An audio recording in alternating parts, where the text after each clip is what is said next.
Hi everyone, today, let me show you how to sync invoices into SQL accounting software automatically in just 1 minute. First, go to Order, then click on Carrier Manifest. Next, select the manifest you want to send to SQL. Select the order, check the order number you want, and click Send to Accounting. Click Show Invoice List and confirm the invoice appears there. Open PayRecon Accounting Integrator and log in. Click Manifest Invoice. Click Add Latest List. It will capture the invoices from the Show Invoice list in the manifest. Click Submit to Accounting.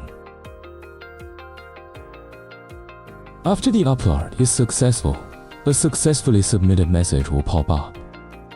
You can check if the invoice number has been updated in the list. It is also updated here at the same time.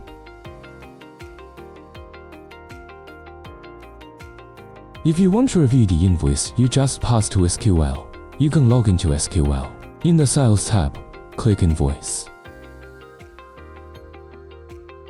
You can see the invoice you just created. After clicking in, you can view the sales details.